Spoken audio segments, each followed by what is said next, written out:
الحمد لله رب العالمين أشهد أن لا إله إلا الله وحده لا شريك له وأشهد أن سيدنا ومولانا محمدا عبده ورسوله أما بعد عن ابن عمر رضي الله تعالى عنه أن رسول الله صلى الله تعالى عليه وسلم صلى العشاء في آخر حياته فلما سلم قال أرأيتكم ليلتكم هذه فإن على رأس 100 سنة لا يبقى ممن هو على ظهر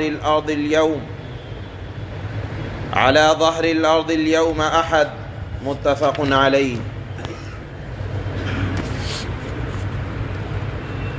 یہ بات چل رہی ہے کہ عشاء کی نماز کے بعد جلدی سونے کا معمول ہونا چاہیے، بلکہ روایت میں تو یہاں تک آتی ہے بات کہ حضرت عمر رضی اللہ تعالی عنہ اگر رات میں عشاء کی نماز کے بعد کسی کو فضول قصوں میں مشغول ہوتا دیکھتے تو اس کو تنبیہ فرماتے اور بعض کو سزا بھی دیتے اور فرماتے کہ جلدی سو جاؤ، شاید رات میں تمہیں تہجد کی توفیق مل جائے۔ اس لیے عشاء کے بعد جلدی سونا یہ اللہ کے نبی صلی اللہ علیہ وسلم کی احادیث سے ثابت ہے۔ ہاں، کل بات آئی تھی کہ عشاء کی نماز کے بعد لا یعنی گفتگو اور جائز گفتگو بھی نہیں کرنی چاہیے، سیدھے سونے کی تیاری کرنی چاہیے تاکہ فجر کی نماز میں آنکھ کھل سکے۔ آج کی روایت میں یہ بات آ رہی ہے کہ اگر کوئی دینی ضرورت ہے، کوئی بات ہے، کوئی حدیث کی تعلیم ہے تو اس کی اجازت ہے۔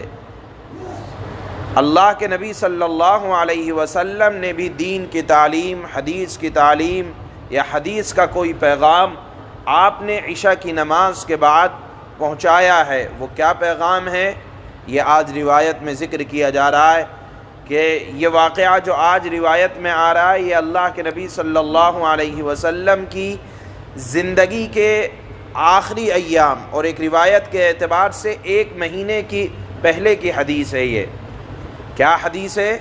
اللہ کے نبی نے عشاء کی نماز پڑھائی اور پڑھانے کے بعد ایک پیشین گوئی فرمایا کہ دیکھو آج کون سی رات ہے جانتے ہو؟ اللہ کے نبی کے صحابہ نے فرمایا کہ اے اللہ کے نبی آپ ہی بتلائیں۔ اس پر اللہ کے نبی صلی اللہ علیہ وسلم نے فرمایا کہ دیکھو آج کی رات جو روئے زمین پر موجود ہے وہ 100 سال کے بعد نہیں ہوگا۔ گویا کہ آپ نے ایک پیشین گوئی یہ فرمائی کہ 100 سال کے بعد جتنے انسان اس دنیا میں ہیں ان کا انتقال ہو جائے گا۔ گویا کہ آپ نے یہ بھی ارشاد فرمایا کہ انسانوں میں سے میں بھی ایک انسان ہوں، میں بھی چلا جاؤں گا اور تم لوگ بھی ہو، تم بھی چلے جاؤ گے، لہذا اپنی زندگی کی قدر جانو۔ ایک بات۔ دوسری بات، اس حدیث کا مطلب علماء نے یہ بیان کیا ہے کہ انسانوں میں سے جتنے انسان تھے اس رات اللہ کے نبی ارشاد فرمانا چاہتے تھے کہ 100 سال کے بعد نہیں رہو گے، یعنی 100 سال کے بعد اگلے لوگ ہوں گے۔ اس طرح علماء نے حضرات صحابہ اکرام کی جو تفصیل بیان کی ہے اس میں جو سب سے آخری صحابی ہیں ابو الطفیل عامر بن وائلہ، ان کا انتقال سن 110 ہجری میں ہوا اور آپ نے اس دنیا سے سن 10 ہجری میں وفات پائی۔ گویا کہ یہ روایت سن 10 ہجری کی ہے اور آخری صحابی، سب سے آخری صحابی وہ سن 110 ہجری میں وفات پاتے ہیں، ان کا نام ہے ابو الطفیل عامر بن وائلہ۔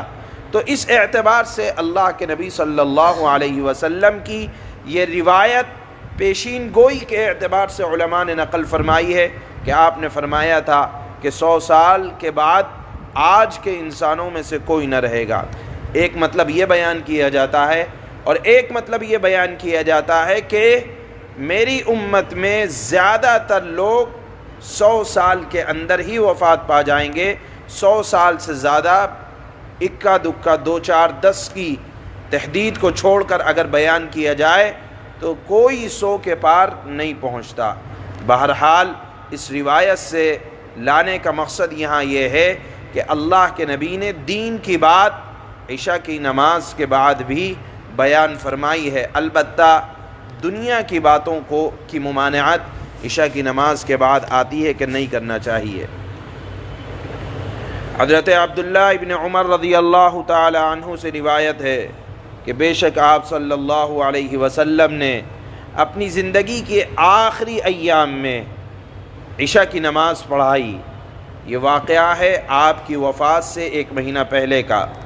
بس جب آپ صلی اللہ علیہ وسلم نے سلام پھیرا تو فرمایا بھلا بتاؤ تو صحیح یہ رات کون سی رات ہے؟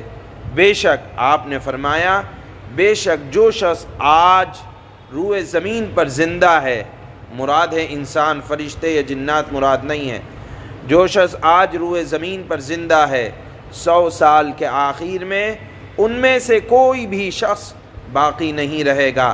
آپ کے صحابہ کے آخری نام وہ سن 110 ہجری میں آخر میں وفات پانے والے صحابی ہیں، گویا کہ یہ پیشین گوئی آپ کے فرمان کے مطابق سچی ثابت ہوئی۔ سبحان اللہ بحمدہ سبحان اللہ۔